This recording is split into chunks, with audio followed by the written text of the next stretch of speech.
નમસ્કાર મિત્રો, તો જ્ઞાન સાધના સ્કોલરશિપ 2026નું રિઝલ્ટ અને મેરિટ લિસ્ટ ક્યાં અને ક્યારે આવશે, તેમજ તમારું જે મેરિટ લિસ્ટ છે તે અંદાજે કેટલા માર્કે અટકી શકે છે તેના વિશેની સંપૂર્ણ માહિતી આ વિડીયોમાં જોઈશું. તો સૌપ્રથમ વાત કરીએ તમારા રિઝલ્ટની, તો કે તમારું રિઝલ્ટ છે તે acbexam.orgની વેબસાઇટ પર છે તે ત્યાં તેની જાણ કરવામાં આવશે કે ક્યારે આવશે અને કઈ વેબસાઇટના માધ્યમથી તમે તે ચેક કરી શકો છો. તે તમારે acbexam.orgની વેબસાઇટ પરથી તમને જાણકારી મળી જશે.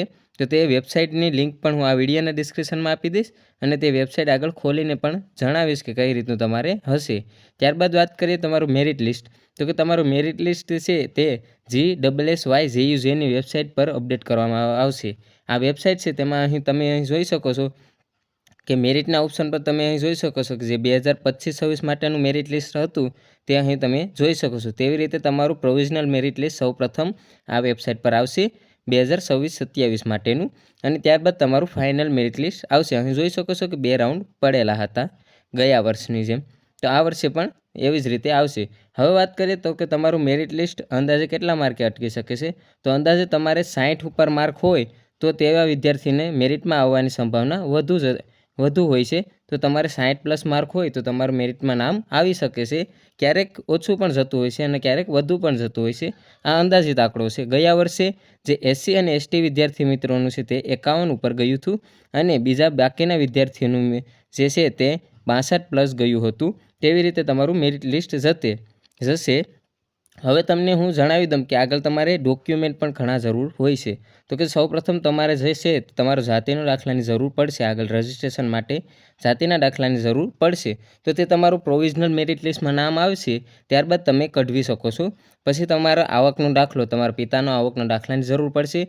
પછી તમારું જે આધાર કાર્ડ છે તે બેંક સાથે લિંક ન હોય તો તે લિંક પણ કરાવવું પડશે. તેમજ આધાર કાર્ડ સાથે તમારા મોબાઈલ નંબર પણ અપડેટ કરવા પડશે. અને બીજી વાત કરું તો કે તમારે બેંક ખાતાની જે છે તે એક્ટિવ હોવું જોઈએ, એટલે બેંક ખાતું તમારું ચાલુ હોવું જોઈએ. તો તે તમામ પ્રૂફ તમારે જોઈશે. જ્યારે પણ તમારે રજિસ્ટ્રેશન અને ચોઇસ ફિલિંગ કરવાની થશે ત્યારે તમારે જરૂર પડશે. અત્યારે તો કોઈ પ્રકારની ચિંતાની જરૂર નથી. તમારું રિઝલ્ટ આવે અને ત્યારબાદ તમારું જે પ્રોવિઝનલ જે મેરિટ લિસ્ટ આવશે ત્યારબાદ તમારે જરૂર પડશે રજિસ્ટ્રેશન માટે. હવે તમને જાણ કરી દઉં કે acbexam.orgની વેબસાઇટ પર કેવી રીતે અપડેટ થશે, તો તે પણ તમને હું જણાવી દઉં.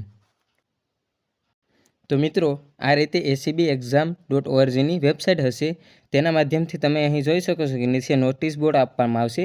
તેમાં તમારે તમામ પ્રકારની તમારા રિઝલ્ટ, તમારું જે પ્રોવિઝનલ આન્સર કી જ્ઞાન સાધના માટેની તે તમામની માહિતી અહીંથી તમને જાણ કરવામાં આવશે. અહીં જોઈ શકો છો કે આવી રીતની તમામની જાણકારી તમને આ વેબસાઇટના માધ્યમથી મળી જશે. અને આ બંને વેબસાઇટની લિંક આ વિડીયોના ડિસ્ક્રિપ્શનમાં તમને મળી જશે. તેમજ આ પરીક્ષા રિલેટેડ અને આ યોજના વિશેની કોઈપણ પ્રકારની તમને સમસ્યા હોય તો તે તમે મને કોમેન્ટમાં જણાવી શકો છો. તેના વિશેની સંપૂર્ણ જાણકારી તમને આ ચેનલના માધ્યમથી હું આપી દઈશ. કોઈપણ પ્રકારની મૂંઝવણ હોય તો પણ તમે કમેન્ટમાં જણાવી શકો છો.